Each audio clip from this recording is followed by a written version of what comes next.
All right, today's guest is someone I have admired for a long, long, long time. He's probably the only one on earth who can explain both dark matter as well as how far ahead of the average batter of this era Steve Smith is. He's a rare voice of clarity, sanity, and depth in a space that's often full of noise. He holds a PhD in cosmology, is currently pursuing his postdoc in Paris, and I suddenly feel extremely underqualified to even host this conversation. But the interesting part is, even among all of this, this man found the time to build one of the most powerful T20 batting tools out there. More on this later. He's worked with the Indian men's cricket team and is a mind trusted by none other than Rahul Dravid. I can go on and on and on, but let me just stop here and do the smart thing. Please welcome the man himself, Himanish Ganjoo. Thank you so much for that very kind introduction. I don't deserve that much, but thanks so much for having me. I've been following your content. I've liked quite a bit of it, and it's an honor to be here. Yeah, and looking forward to the chat. The pleasure is mine, sir. आप एक बार में मान गए to come on to the channel. अरे I तुम्हारे thought लिए तो मानना ही था यार। और क्या। I thought We've I'll been have with you to. for so long कि मतलब अब तुमको क्या ही मना करें। ठीक है, so let's just dive into the content right away. I think there is this one question जो कि it's there in my mind since a while. I at least am very curious to know about it. The BCCI role which you had. How did that even happen? That happened very randomly. I was writing for Cricinfo. I wrote an article on Akshar Patel that I sent to Jared, and Jared made a video on it which caught Rahul Dravid's eye. And then he just randomly emailed me out of the blue, and he was like, I've been reading your articles with some confusion and some interest. So like, would you like to help us, and would you like to get in touch? And then we sort of talked on Zoom, and like we got in touch, and yeah, I was officially brought on about I think September 2022, but we'd been in touch for a few months before that. So it happened entirely randomly. I'm not part of the system even now. I was never part of the system, and so. It was a random out of the blue thing. I read that. I also read that Akshar Patel article, and oh God, incredible. I mean, I learned so much from it.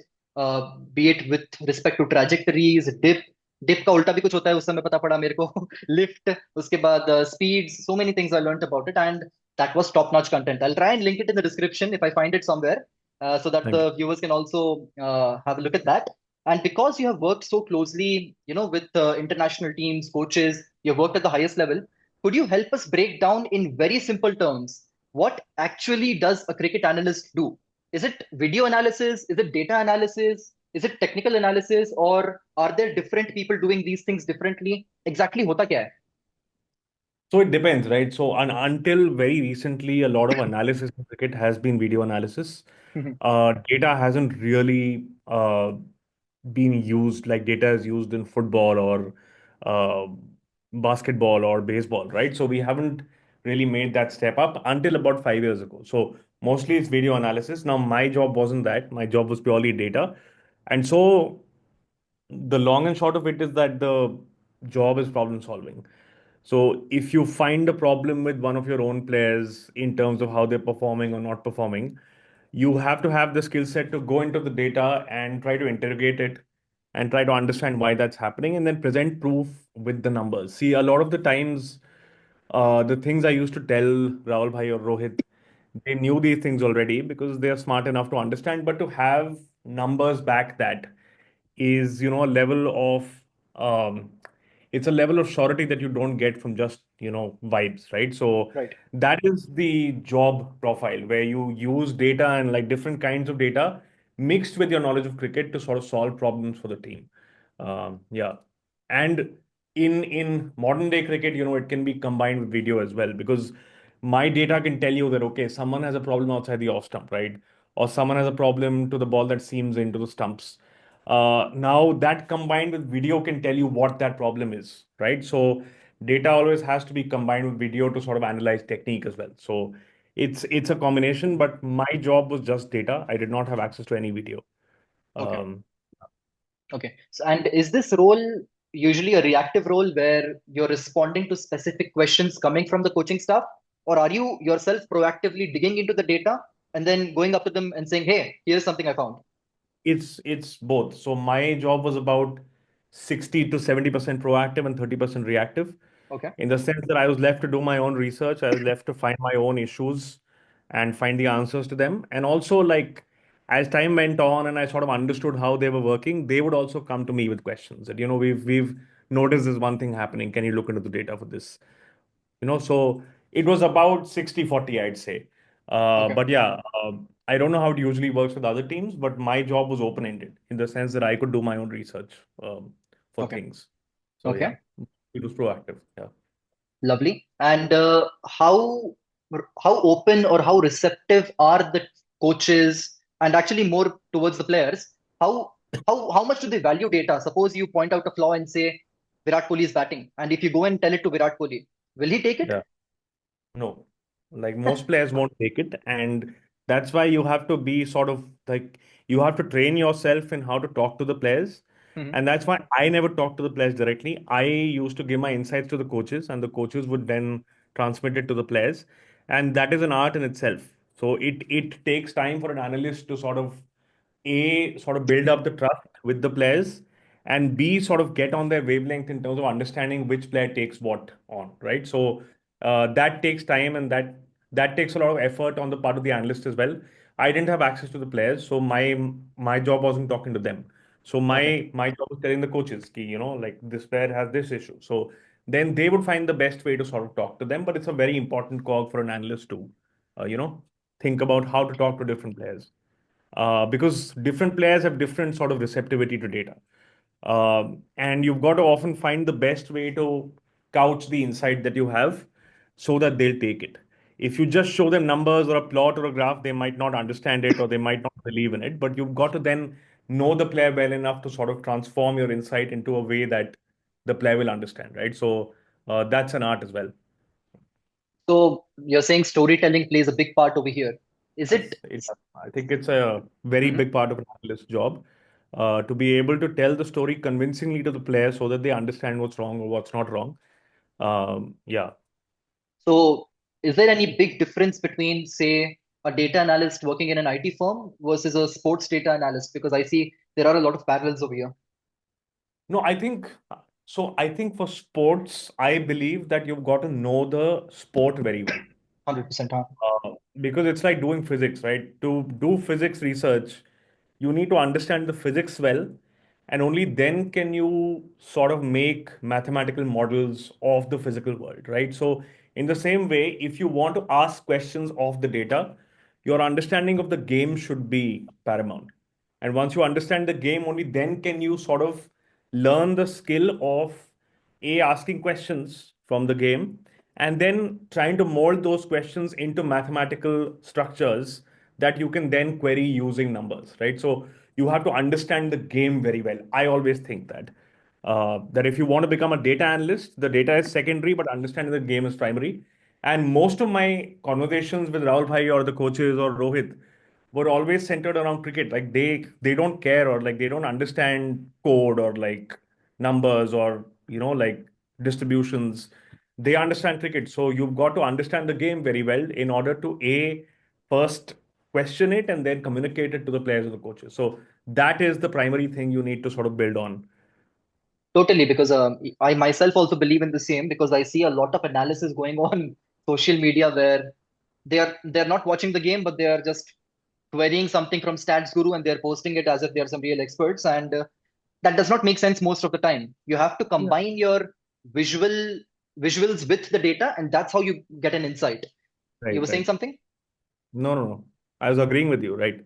Yeah, and because I've also brought up the topic of fans, Hmm. why do you think so many fans resist analytics, or they mock people who use data? You have been on the receiving end hundreds Yeah. of times. I mean, Excel spreadsheet, this, that. So, why do you think there is that resistance among fans? Is it a simple reason कि they don't understand it? उनको stats नहीं पता है, उनको data समझ नहीं आता है कि what exactly is the case over there? See, sport is storytelling. Mhm. Sport is reality TV. Sport is something that people watch as theater, right? And in storytelling, in theater, you have well-defined characters and you sort of attach yourself to those characters. And that's why you identify with stories, because you can identify with the characters. So often in India we elevate cricket players to deities because we see them Hmm. as characters or heroes or like whatever, right? So whenever some number sort of punctures that reality, it's a little difficult for people to understand or to accept it, right? So something like, Saurav Ganguly wasn't a very good player in the second half of his career. Hmm. My good friend Cricketing View has beaten this horse often on Twitter. Hmm. And it's true, right? But Ganguly is such a deified figure among Indian fans. He was also my first favorite cricketer as a kid, right? So it's very hard to understand and reconcile with that. When the numbers puncture a conception that you have, and the conception is often tied to your emotions, it's Correct. hard to accept it, and that's why you breed a general distrust of the numbers, right? Hmm. And that's the same way players look at it because players have a process in their heads and they don't think too much about it. Some people do, but some people don't. Hmm. Some people are just very, very skilled. And if you try to puncture that process with numbers, they have a bubble, right? So if you try Hmm. to puncture that with numbers, it's not very good for the players. And that's why they try to stay away from it. It's the same with fans as well. Like they have a story in their heads, right? And sometimes the numbers tell a different story. So that's why there's a general sort of uh, backlash against these things, I think. And with the rise of like individual fan clubs in India with the Hmm. IPL in the last 5, 6 years, it's become extremely rabid and extremely like what can I even say? Like it's become very unsavory, very insane, in the sense that there's no sane conversation possible. Correct. Because anything you say is perceived as some sort of attack on my hero or my god, right? So Agenda. once you elevate players to deities, then it's hard to dissent against them. So I can tell you that Virat Kohli's game against spin in the hard length is still very bad. Hmm. It is still very bad. If you look at the numbers from the IPL this year, it is Ah. still quite bad. It's like below average. Hmm. The only thing he changed is full length spin, who everyone hits. He's Correct. now come above average in that. If you look at 22 and 23, he was below average in even that. Correct. So he changed that part of his game, but still, if you look at the better spinners who bowl the hard length again and again, he'll be limited against them. Now, if I say this on Twitter, I'll be attacked because he's a deity, right? So, Right. and you can't accept that the deity is fallible or human or whatever, right? So that is one of the issues. And like also there's a literary culture in cricket, right? And literary culture is often sort of marked by the affinity to metaphor and to figures of speech and to writing about cricket like it's a story or like a movie, right? So that's been happening for like a couple of centuries now. Uh, but that's how cricket works. And then when you puncture that with cold numbers, it's a little unsavory for the people who want to propagate that view of cricket. I think both views are possible, but in writing uh, in writing about cricket with metaphor, right? I think you shouldn't make claims that are false, or you shouldn't make claims that paint the wrong picture of the game happening. Hmm. I can compare Sachin's straight drive to a whatever, a balmy day on the beach or whatever, right? So Hmm. that's a valid comparison because that's in the realm of metaphor. Right? So, but if I say something wrong, factually wrong about cricket, while doing that, and a lot of writers today do that because young writers, they're trying to copy the bombastic, metaphor-filled writing style in cricket, and often in copying that, you sort of lose your connection to the reality of the game. Right. And that's not a good thing. And that is another reason why numbers are sort of facing this backlash because numbers bring you back to that. Yeah. So, yeah, it's basically a culture clash, and now it's become a hero versus, you know, uh, yeah. So, yeah, there's a bunch of reasons, but yeah, it's fairly interesting, and a lot of other sports have gone through this in their early cycles. Uh, but yeah, we'll see where we end up because there's not a lot of good sort of numbers based work happening, and I don't see the culture sort of moving towards that anytime soon. So let's see. Correct, because I personally have seen it happen with you itself umpteen times on Twitter, where you are posting something totally sensible in my view, but you're getting so much backlash. People are blocking you, they're mocking you, they're going after you. How dare you abuse Virat Kohli, this, that, Virat Kohli hater. मुझे भी बोला गया है, I'm a Virat Kohli hater, and I'm like, what? Seriously? मुझे खुद को नहीं पता है. तो it's a bit sad also because I feel जब ऐसा होता है, you end up thinking twice or thrice before posting something, and then Yeah. the overall discourse which is meant to happen does not happen, and then it just the overall quality of the discourse goes down, which is sad Yeah. because there is so much potential. Go on. So Twitter is a public square, right? That's what they call it. A public square, may you imagine you're roaming around in a park somewhere and the park is suddenly full of goons. And Hmm. the goons are beating you up or like mugging you. And your act of existing becomes a problem. Correct. Simply existing becomes a problem. It's a reality for many people in India now. Hmm. Uh, but this is what's happening on Twitter as well. Like if I post an impact numbers table where Kohli happens to be 10th, I'll get Hmm. abused. My simple act of like just publishing something, Hmm. right, is fraught with the possibility of violence. Right. Uh, so I have to self-censor. So it's like living in a city which is infested by vigilante gangs and goons and crazed people, right? So it's just like that.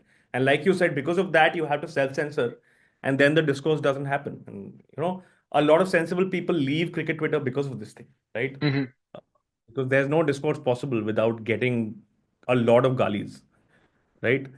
So yeah, Yeah. I mean, I think there is one guy, Jonas, who left Twitter. He used to yeah, post a lot of nice impact numbers. There are a lot of people like Sid yeah. Monga never came on social media, from what I know, and it's Yeah. sad because He's these guys there, can but offer so much. Go on. Munga's there, but he just reads. He doesn't engage. He Oh, has like some alt or the other which he uses, and okay. yeah, क्या बात है? he's there. I'm sure he'll be following you as well. But No way. Anyway, I think now it's time to dive into the actual theme of the episode, which something most people will be here to hear about.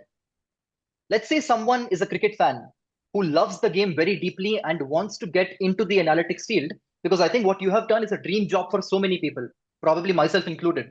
What is the first step as per you for someone who is looking to break into this field, and what is the minimum skill set that is required?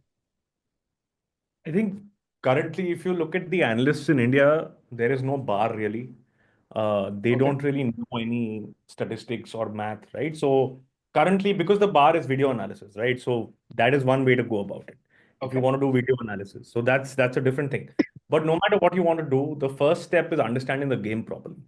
Watch the game, listen to commentators, analyze the game, read about the game, think about the game. It is the fundamental basis of everything that you'll do. From there, then then you have to understand how to sort of interrogate data to answer questions. So you have to begin with a critical question that you have. Uh, it could be anything. So my first question, like 10 years ago, was, what if I want to normalize the test match averages by the year? Hmm. Because the test match average in some years was lower and then it was higher and so on. So you have to start with a cricketing question, right? And so then you have to build a skill set where you can use code to sort of understand data and answer those questions. Hmm. Uh, so, for example, like, let me just put a very simple question to you, which is, what is the difference in run rate between a left-hander facing a slow left-arm bowler and a right-hander facing a slow left-arm bowler? Now, Hmm. this is a very simple fundamental question that comes from a very common thing that we hear about on commentary, which is matchups, right? So the Matchups. Huh? conventional understanding of matchups is that you don't bowl a slow left-arm bowler to a left-hander. But what if I want to actually investigate how different is it? How Hmm. much worse is it as a captain or as a player? What if I want to put a number to it? So Hmm. then you have to understand how to get that number out. So learn how to code, learn Python, learn numbers, learn the basics of statistics and inference, Okay. uh, and then try to get your hands on some data. So like ClickSheet has a lot of good data. They have CSV files for all matches. So Hmm. that'll get you ball by ball data, like which basically sets you up for the basic questions, right? And the idea is to train yourself to ask questions and to answer them. Asking questions comes from understanding the game and being curious about it. And answering will be the skill set of learning how to code, getting numbers, then trying to interpret those numbers in light of the game. So you see, at every step, except for the code, you have to understand the game well. Right. My suggestion would be get some data from ClickSheet, start learning Python. There are many, like there's many resources online that you can use. Start learning how to code and start just answering questions, because that's how you learn how to code in general as well. Like if you have Hmm. projects and you want to do those projects, you learn how to code through that, right? So it's the same thing. So build up your skill set that way.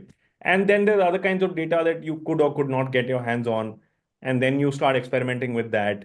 But right now it's very tough because most of the data sources are blocked. Hmm. Uh, there's ball by ball data, which is hard to get from Cricinfo, but ClickSheet has it. Then there is manually marked data, which is like people watching and marking what shot was hit and what length was bowled and so on. That's also very hard to get. There's a few companies that do that. Hmm. You can scrape it off some websites. But yeah. Then there's the ball tracking data, which is completely blocked. It technically belongs to Hawkeye and the home boards, and you can't Hmm. get it. But if you manage to lay your hands on it, then like yeah, you can train yourself to sort of understand that as well. So yeah, like the process has to be thinking about the game and sort of asking questions that you can answer with the data.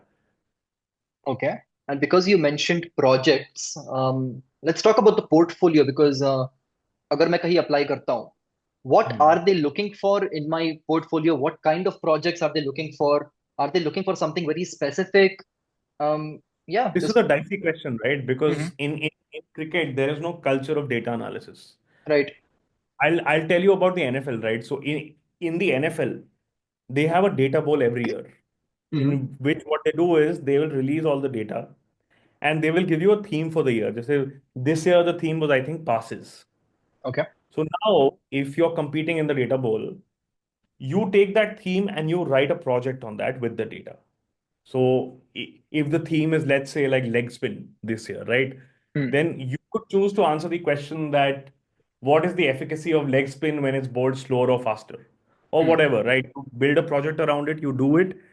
Then the kids who do that data bowl, they present it, they have a winner, and the finalists are often recruited by teams or by the Wow. NFL themselves, right? So there is a pipeline, there is a culture. In cricket, there's no culture. Like this sort of data work hasn't happened en masse in the game right now. So my suggestion right now would be it's a very, very nebulous, very, very nascent field. Try to do as many interesting projects as you can. Try to understand how to write them out, Hmm. because communicating your work and your intelligence to other people is important. So also learn how to communicate these things, how to write these things out for the layperson, for the coach, for the player. Have a blog, have a Substack. Whatever you do, write it down so that your Okay. ideas are structured, right? And you have a log of what you've done and other people can see it. And then when you get in touch with someone or when you apply somewhere or when you happen to be reached out to by someone like I was, you have a portfolio to show, right? That's it. Like just keep doing projects and keep building up your skill set. Like the more questions you can, because see, coaches don't care about how many coding languages you know, right? Like they don't understand that. They understand how many questions you can answer for them. Hmm. So if I tell a coach that I can tell you exactly where to bowl to Quinton de Kock, from what angle to bowl, what shots he plays from that angle, so where, you know, all these questions you can answer for them, that will be helpful to them. And Okay. that they can see only through your portfolio where you answer cricketing questions that you've presented in cricketing terms, right? So it's very important to sort of keep building your skill set of answering things. Yeah. Okay. I You hope that said was sensible. There's no sensible answer to this right now because there's no field in cricket. Like there's no data science field in cricket. Only a few boards do data science research. CA and the ECB do it. Rajasthan Royals have a very big data science wing. They are wow. doing stuff, but not much happening. So like there are no positions, there are no sort of pipelines. There's no way to do it. So like it's all a shot in the dark. That was my next question actually. Ki, suppose if I do all of this, what next? Where do I apply? There's no place right now. Like you have to get lucky. You have to have some sort of connection. So RR are doing very good work because they have so many franchises now, right? So they have 3 or 4 teams. So they have a full-time data science wing that does it. ECB does it. Okay. CA do it, then I don't know if anyone else in the world is doing that. In India, it's very hard. There's a couple of companies. There's Kadamba, there is Sports Mechanics. Right. They do a bit of it, but it's not too much. So you're in, like if you want to get into the system, then that's probably your best bet. You apply for something like Requiz, who also now have an India office. Hmm. They're now looking to expand their India operations a lot. So you have that, you have Kadamba, you have Sports Mechanics. So there's a bunch of companies that does these things, and you should try to get into the system. But to get into a place like Requiz, you need to have enough data science skills, right? So you Correct. need to understand like what a classification task is or what a regression task is and what a calibration plot is, for example. Like they'll give you those things to test you, right? So you need to have a very basic knowledge of cricket and data science, right? So once you built up your skill set, you can try to get into the system with these things. But there's really not many opportunities um, in the field right now. So I can't give you a good faith answer because I Hmm. heard it's very scattered and like very random. So yeah. Or maybe just contact Himanish Ganjoo. मेरा तो खुद का ही कुछ नहीं है भाई. I'm I am not myself, and I have a full-time job which I really enjoy. And I don't have the time or the energy to go looking for things Hmm. or go, asking people for things. So like I'm happy, but I don't have any contacts myself in the system. So yeah, like it's fairly hard for you to break in. It's also that the systems are already in place, right? There are many Hmm. analysts who are already in place. So people find it hard to displace them and hire you. And cricket is a game of like, like it's a game of trust in the sense that if coaches have been with you and trusted you for 10 years, they won't suddenly replace you with a new guy who has a laptop, right? Hmm. So it's also hard to break into because of that. But your best bet is to join the system through some company and then stay in there long enough to sort of get to a position. Yeah. Okay. Okay. Okay. Now switching gears to something I am a massive fan of. Your T20 batting app. What sparked the idea? Were you trying to fill some kind of a gap? Because it's incredible. ऐसा application, ऐसे metrics और कहीं भी नहीं है. I was bored and I like seeing, like I like creating things. I was bored and there's a gap as well. Hmm. Um, because such kind of data is available to all other fans in all other sports. Hmm. Usually the open, fan experience with data is a few notches below what teams have. But here I believe the teams have moved on to a higher level, but the fan doesn't have, ball by ball access. The only website that gives you that kind of access is Clickmetric, Ah. right? And I'm a massive fan of Clickmetric as well. But I wanted to create something more T20 focused, something very simple because see, ultimately, cricket is a simple game. There is just average and strike rate, Hmm. and there's a question of in what context you present that average and strike rate. So it can be broken by phase, by line and length, by kind of bowler. And if you just present these metrics, it's enough to describe most cricket. Right. Um, right. So I wanted to create something very, very simple for T20s with some advanced metrics. So that's where the idea came, and I thought that everyone should have this sort of access because a lot of people now discuss T20 very seriously. Even Hmm. fans of IPL, casual viewers like to talk about the numbers, know all the terms like matchups and like whatever. And also, there's a lot of fantasy happening, right? So I know for a fact that a lot of fantasy Telegram channels use my app. Correct. Yeah. I know for a fact that the Quetta Gladiators analysts use my app. Yeah. Uh, so there is definitely a gap, if someone working with a PSL team is using it, Hmm. and I'm a big fan of Ryan's, shout out to him. Uh, then there is definitely a gap, and for the fans at least, I thought they should have at least these metrics with them, where you just contextualize the numbers a little bit with like by the phase and so on. So if you're okay with it, I can share the app and sort of take you through it so the viewers can also see what. 100%. I think there Yeah. also are some new upcoming metrics in the app. Yeah. And it's funny because you call it a very simple app, but I call it God's work. That kind Right. of shows कि कितना gap है अभी in the game कि ये भी available नहीं है to the fans. Yeah, मतलब गैप तो है मतलब वही है मतलब the problem is that there is a big gap that like this should be easily accessible to anyone, but Hmm. it's not. So, okay, so you choose your batter here, you can choose your phases, you can choose the kind of bowling, you can choose competitions. Currently, I have only these competitions, and then Hmm. you can choose the year range.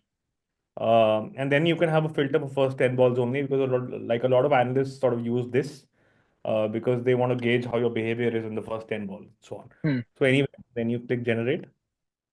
And now I've broken this up into tabs where you get these different tabs where you know.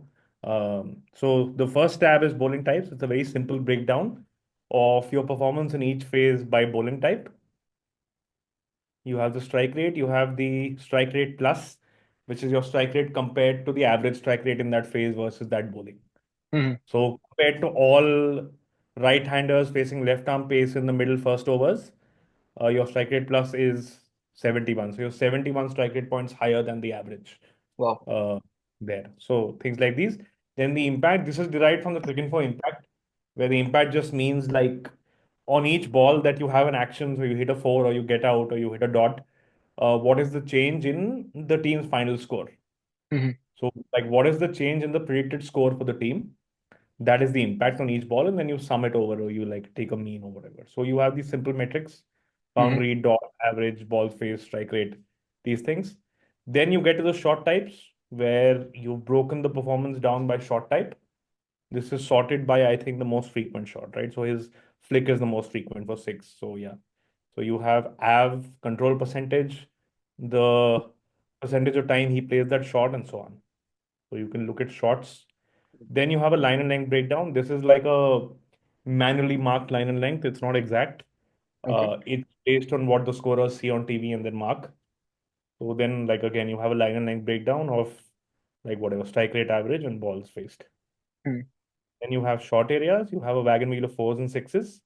Then you have this slightly more detailed wagon wheel where the uh, length of this sector is proportional to the percentage of runs you score there. So Surya scores a lot of runs between fine leg and like whatever. So Hmm. his is larger here and so on. So like one glance at this will let you know where they score their runs mostly. This You is have also incredible. you have the numbers as well, but just looking at this pie will tell you where the runs go for the most part. Hmm. Um, yeah, and so then I added these two now, which is a bowler-wise breakdown. Like often you Okay. want to look at matchups, you want to look at a particular bowler versus a batter. So I've added this now.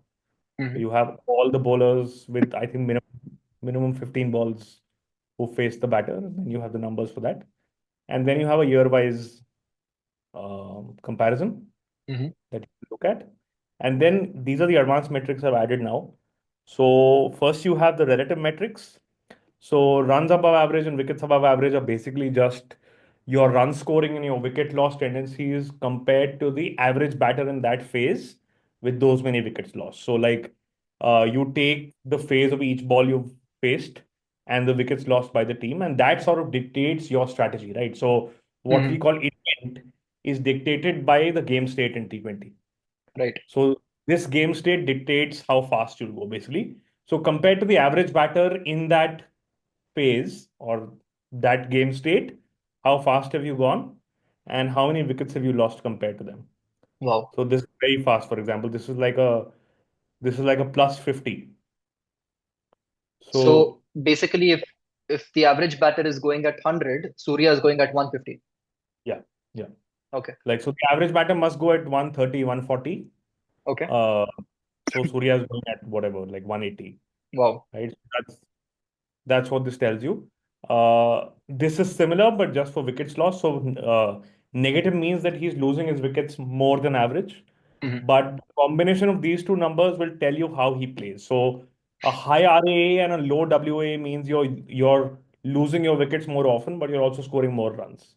So your net combination calculation. से मुझे याद आया, I am so sorry, I just want to interrupt हाँ, you. yeah, yeah. बासरा, बैसरा क्या बोलते हैं उसको? जो भी बोलते हैं मत याद करो. ठीक है, let's move on. Yeah. So so like someone like a Kohli हाँ.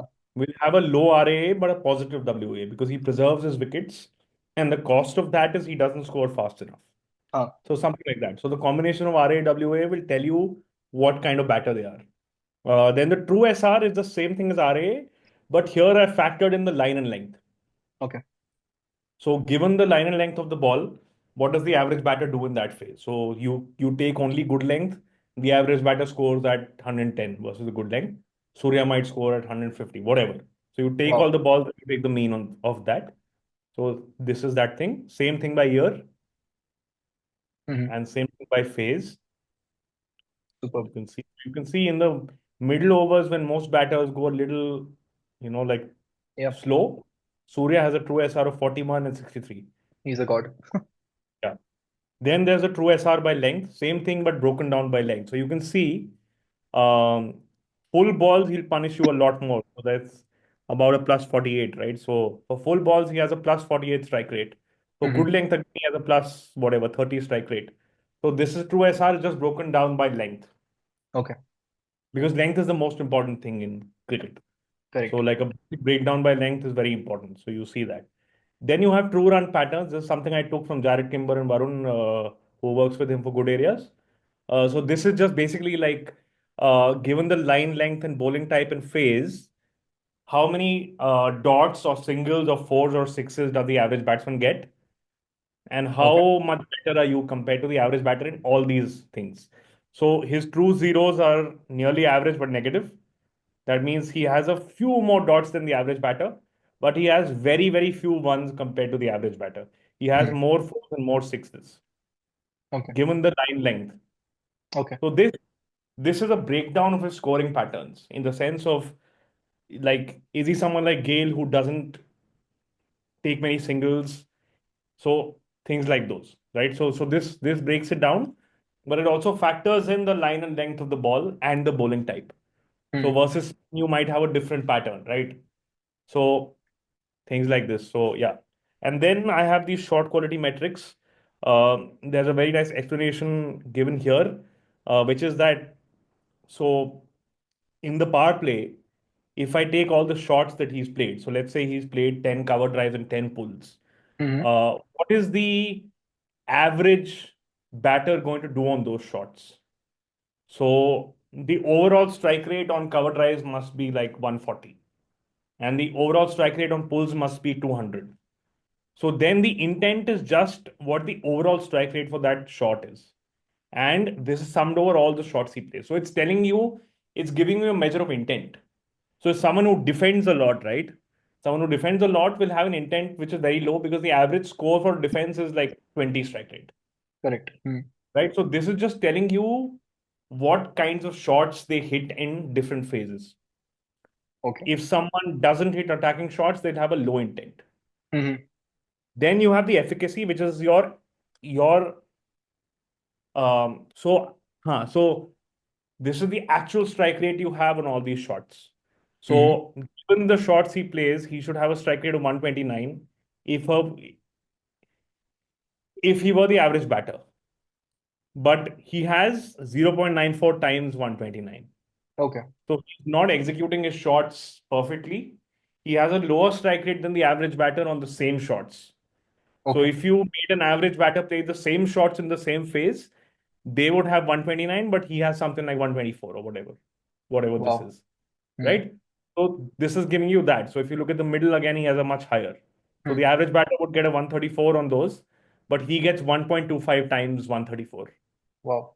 right? So this is that metric, which tells you the shot quality. And then you have the control index. So given that they play the same shots, he has a 5% better control than the average batter, or he has just about as much control as the average batter, and Hmm. so on.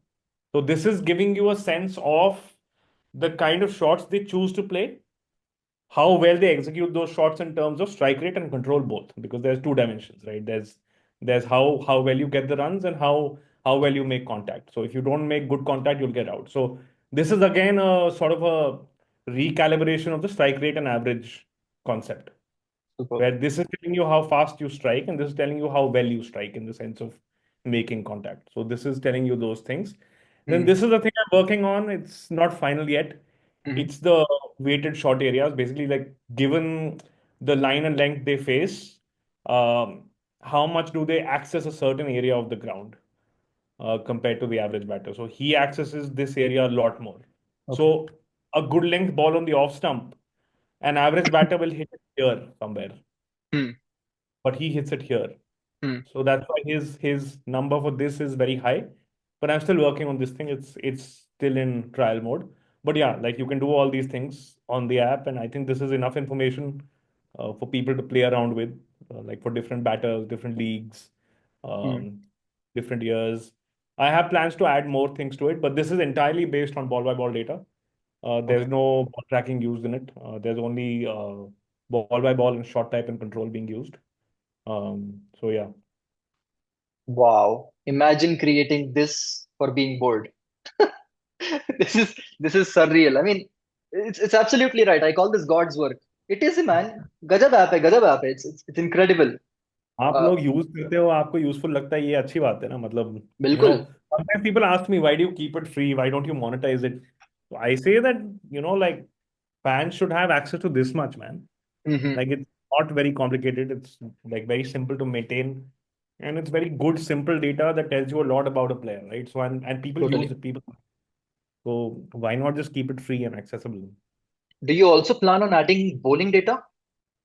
Yeah, like I have a plan of adding bowling comparisons, data for bowlers, batter versus bowler matchups, and like a few charts as well. But yeah, that's for later. Like whenever I get time. I don't have much time now, but yeah. Hmm. Wow. That will establish how what kind of a god Jasprit Bumrah also is. But okay, Yeah, that's yeah. for वो later. तो you seen all his numbers. Like Bumrah is Uh-huh. absolutely there's no Phenomenal. beating him. Yeah. Truly. Now, because I've mentioned Bumrah, let's pivot to the current series right now from T20. I mean, there are a lot of purists also who must be watching this video. So for them, Test match cricket happening in England. I see this discourse happening a lot whenever India plays in England, especially. Ki whenever there is cloud cover, suddenly the ball starts swinging around, which I don't think is true. Now, because you have such a strong and solid background in physics, I think it would be best to hear from you yourself about whether if it is actually true, and if it does it affect directly, indirectly? What exactly happens when the clouds come in? So first of all, like humid air is less dense than air. Correct. Huh. It feels like it's more dense because it feels oppressive on your skin. But water has a lower molar mass than air, which is the combination of oxygen and nitrogen for the most part. So humid air is less dense. So it's not like humid air can make the ball swing more Hmm. because it exerts a higher force. It doesn't work that way.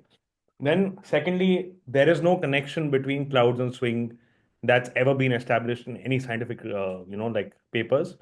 Uh, there's no physical mechanism by which clouds which are high in the sky can influence swing. Hmm. Uh, and the people who work on cricket ball dynamics, like my friend Aaron Briggs, he is very clear on the fact that there is no connection between swing and clouds. Now, what might happen is that the clouds appearing might lower the temperature on the pitch, Hmm. which might have a slight effect, but he again believes that it's not very significant. So to date, I've never found any scientist, people who work on these things, people who work on cricket ball swing, they've never found a connection like this. So yeah, it's one of those things that everyone believes, but I don't think it's true. It's it's it's like people believing that the ball swings because one side is heavier. That's also not true. Hmm. But a lot of cricketers believe that even now. Hmm. Um, but it's not true. So I think the swing connection has to be something else or some sort of coincidence where like if you see clouds, you start trying to swing it a lot more, so you get more swing. So I don't see a connection between the two, but yeah, like I haven't seen any papers that talk about it, and people who work on this also believe that there's no connection between the two. Yeah, because I think I read this from Bharat Ramaraj sir, who has posted about this so many times. The same fact you mentioned about the humid air and the dry air. Also, like where I feel it might come into picture is if there is already moisture on the surface. Cloud Yeah, cover coming in will help retain that moisture, which will help the ball seam for longer periods but not swing. yeah, Because the yeah, ball the ball swings true. whereas the Yeah, pitches seam and yeah, the ball has absolutely nothing to do with cloud cover and all those things. but it's a widespread misconception, and this pops up each and every time the Indian team is Yeah. playing in England. And so Jared has another theory on this, which I think might have some hold some water, right? He says that simply because you have clouds, the batters can't see the ball as Hmm. well. And that contributes to the idea of the ball doing a little bit more, which might be true. Like, yeah.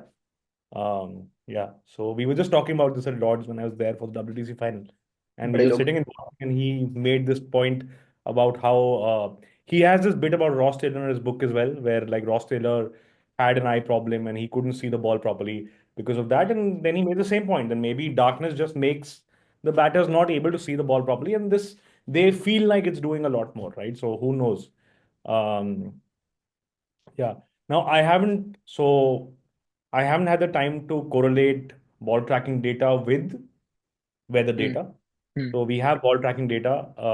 I'm sure people in the ECB are working on it. They have it. But the idea is to correlate that with the weather patterns of that day and then look at the humidity on that day and sort of correlate that with how much swing you got. So it's an easy thing, but I think getting the weather data for previous years is a little complicated. So people Hmm. haven't done it, but it's an easy thing to try out if people want to do it. Most people don't have the data, so that's a different thing. But yeah, Lovely. So that's a myth busted, I guess. That cloud cover has absolutely nothing to do with the ball swinging in the air, because I've seen the ball swing 4 degrees, 5 degrees in bright sunshine in England, and that took guys like Stuart Broad in 2018, who are generally associated as seam bowlers, not so much as swing bowlers. They swung the ball 4 degrees, 5 degrees under bright sunshine. So yeah, pata nahi, I don't think that is true either. Anyway, like because we are talking about England, we are talking about the series. yeah, I think there is this trend going on in England these days, which Bharat sir also beautifully elaborated in the podcast I did with him. Wobble seam. yeah. Do you want to say something about wobble seam and how that can impact the outcome of the series? Because I don't think any of the Indian seamers as such are wobble specialists, whereas most of Only the English Siraj. seamers are. Siraj. Only Siraj, So yeah. I think there's been a couple of things happening um, as they've gone to this baseball style, right? They've gone to slightly flatter pitches. Right. They also had balls which were doing very little. Hmm. They started this baseball thing. The other thing is they've always done this, but they're now trying to sort of design their entire team around winning an Ashes in Australia. Hmm. And in Australia, you need a very different kind of bowler compared to the conventional bowler you have in England. You need tall, hit the deck, seam, pacey bowlers. And now, if you look at their pace stocks, they're all that. So Totally. starting from Archer to Wood to Bryden Cars to Josh Tongue to Mahmood to like whoever, right? So their entire design for that team is to win a test series in Australia. And they've rightly identified that having the right kind of bowlers helps. So now that kind of bowler gets wickets on seam deliveries. And now wobble seam is been in vogue because it's easier to control it, right? So to make the ball swing, you've got to release it in a certain way. You've got to have the right wrist position and so on. It's much easier to just release the ball with an imperfect seam, which is wobbling, Hmm. and then let the pitch do the talking, right? So that is much easier to control, and that's much more difficult to face for the batter because swing you can read from the hand or you can read in the air as well. So you can prepare for it. But with seam A, it happens off the pitch, so it's very, very tough to adjust to. And B, if the bowler doesn't know which way it's seaming, you don't know, right? So there's nothing you can do. So the wobble seam is great, gained prominence because of this thing. It's much more difficult for the batters. It's much easier for the bowlers, and it's just one way to get some response out of dead pitches, right? Hmm. Because the ball seam will move around no matter what the pitch is doing. Even on a flat pitch, it will move around. So this has become the more dominant sort of mode of attack in England. And if you look at the data also, um, if you look at the good length for pacers, the English batters have a much better response to the good length Correct. compared to the visiting batters. Hmm. And that's because the English bowlers are all tall, hit the deck bowlers who are banging the good length, wobbling the ball. So your returns as a visiting batter in the good length are very weak Hmm. compared to English batters. So they've zeroed in on this strategy. Now, the conventional logic, like what you say in England is that you use swing and you pitch the ball up and so on. That might not be fully true now. Ah. Because the bowlers who've got the most seam movement from the good length or just short of good length are the ones who've been successful in England. And this is the point I made in the tweet the other day that the Indian team might not be cognizant of this Hmm. sort of idea. Uh, it's a trend that we are seeing, and it's a trend which is a little more pronounced in England.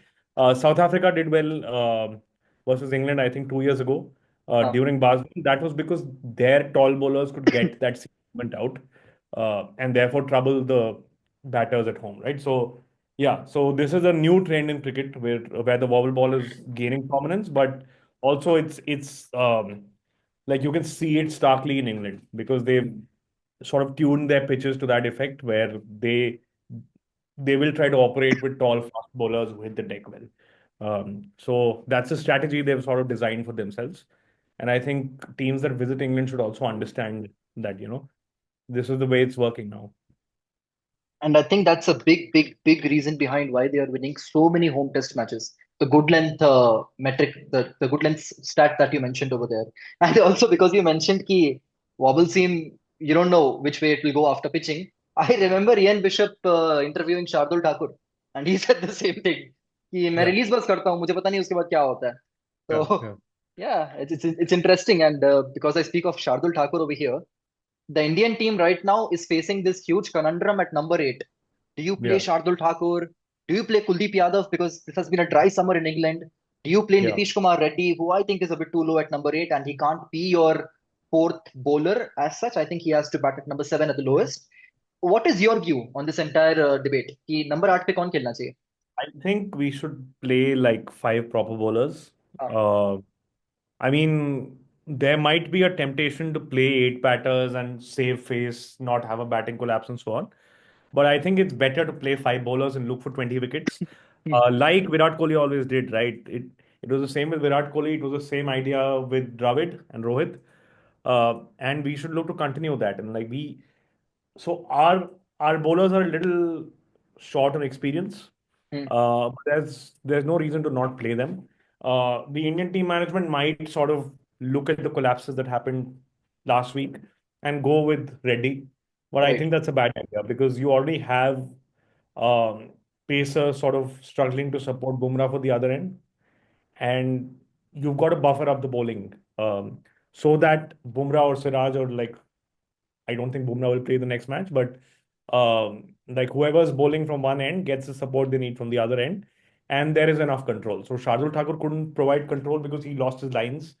Same with Prasid for the most part. So you हाँ, need at least some sort of control from the other end because against this sort of England lineup, if you lose your line, they'll punish you. It's they don't play it like test cricket. They हाँ, play it like ODIs. So in ODIs, if you bowl slightly wider, you get hit for runs. hmm, And so that is their strategy. So you need to have extreme control on line and length. So like from one end they can bowl your like bowlers who can pick wickets, but from the other end you need pacers who give you a little bit of control, can bowl dry. So I don't think Shardul is the answer to that. But yeah, let's see. I would play Anshul Kampoj actually, but he's not there. So they'll have to play Akashdeep. I think Akashdeep is another tall bowler who hits the deck hard. He has a very high vertical velocity. So hmm. he will get some seam movement from there as well. He has a wobble ball also, I think. Yep, So I just play Akashdeep there, and now that Bumrah's not playing, they might have to play both. Um, Arshdeep. yeah, yeah. They might have to play, yeah, both these guys. But again, they have to be very cognizant of not losing their lines because that is punished by these English batters a lot. So yeah, it'll be an interesting series. I hope it's not very painful for Indian fans. Uh, yeah, let's see. Yeah, you mentioned Anshul Kamboj. I also was advocating for Anshul Kamboj at number 8 because you rightly mentioned you need someone who can bowl dry. I posted this as well, and there were a lot of replies saying, ki, what after the new ball? Because his major strength is the new ball. अरे, Yeah. after the new ball, अभी कौन control दे रहा है आपको? You need someone who's going to give you control, right? And I thought So Anshul Kamboj, there's a couple of things. No, the new ball is a different thing in England. हाँ, So in England, the ball swings after the 15th over. lacquer comes off, correct? Yeah. Hmm. And for the first 15 overs, it seems. So if you look at the data, it seems for the first 10, 15 overs, then it swings for the next 20 overs. You can use combos both. So I was listening to Dhoni on TV after one of the games in the IPL, Mhm. and he said that Kamboj moves it around a bit, like the ball nips around a bit. And I hadn't seen that. So I looked at, like I had a look at the data, and he was right. Like he has a very tall release point, and he gets a lot of seam movement compared to the average bowler. So he could be a useful prospect in England for the first 40 overs, I think. Totally. And then again, like because he has control, he can bowl dry after that as well. So I thought he would be a good option, but sadly he's not there. So yeah, they can only hope to play Arshdeep and Hmm. Akash and then hope for the best. Your thoughts on Kuldeep Yadav? Because I think he, at least in कहा हुआ था ये match अभी Headingly, he could have been a good pick. आगे का पता नहीं. I, I think he's a good idea because he's a rare sort of wrist spinner who has control. हाँ. And after coming back from his injury, after working on his arm strength and all, he has found that happy space where he's putting enough revs on the ball, bowling at a high enough speed, and he हाँ. has control. So he could be very useful if the pitches get dry.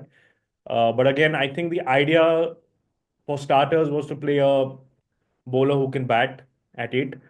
He can bat a bit. He's improved his batting a lot.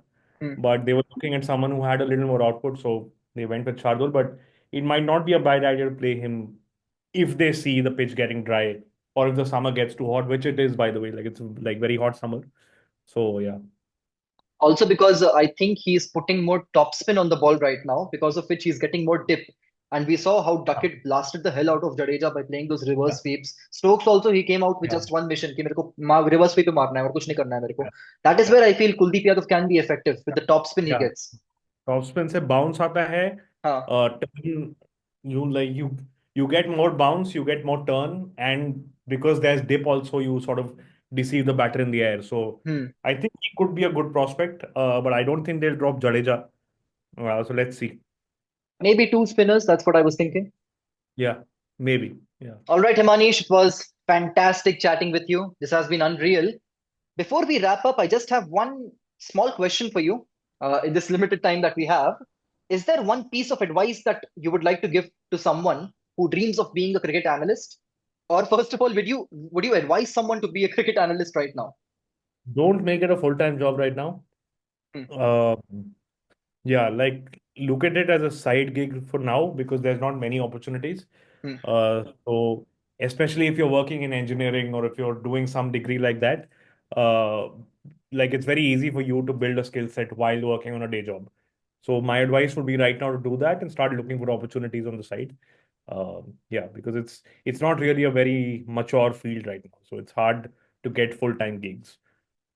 Yeah, Superb. And before we let you go, where can the audience find you if you would like to share?